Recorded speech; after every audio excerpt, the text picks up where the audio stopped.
अभिजित तिपकेंचा आणखीन एक मोठा विजय. अखेर सरकार झुकलं, घेतला तडकाफडकी सर्वात मोठा निर्णय. काही दिवसांपूर्वी शिक्षण मंत्री धर्मेंद्र प्रधान यांच्या राजीनाम्यासाठी कॉक्रोच जनता पार्टीच्या वतीनं जंतर मंतरवर जवळपास एक महिनाभर आंदोलन सुरू होतं. त्यानंतर संसदेवर देखील मोर्चा काढण्यात आला. यावेळी मोर्चाला हिंसक वळण लागलं. पोलीस आणि आंदोलक आमने-सामने आले. पोलिसांकडून आंदोलकांवर लाठीचार्ज करण्यात आला. आंदोलकांनी देखील दगडफेक केल्याचा आरोप आहे. दरम्यान त्यानंतर अखेर धर्मेंद्र प्रधान यांनी आपल्या मंत्रिपदाचा राजीनामा दिला. सध्या शिक्षण खात्याची जबाबदारी प्रल्हाद जोशी यांच्याकडे देण्यात आलेली आहे. दरम्यान या आंदोलनानंतर कॉक्रोच जनता पार्टीचे संस्थापक अभिजित तिपके यांनी मोठी घोषणा केली.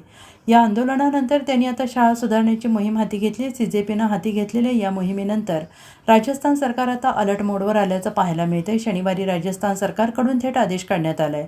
सरकारकडून तडकाफडकी शाळांची स्थिती सुधारण्यासाठी तब्बल 12,000 कोटी रुपयांचा निधी मंजूर करण्यात आलाय. विशेष म्हणजे राजस्थानमध्ये ज्या ठिकाणी CJPच्या कार्यकर्त्यांवर हल्ला झाला त्याच शाळेच्या सुधारणेपासून या कामाचा शुभारंभ होणार आहे. Bureau report, SBN Marathi, Chhatrapati Sambhajinagar.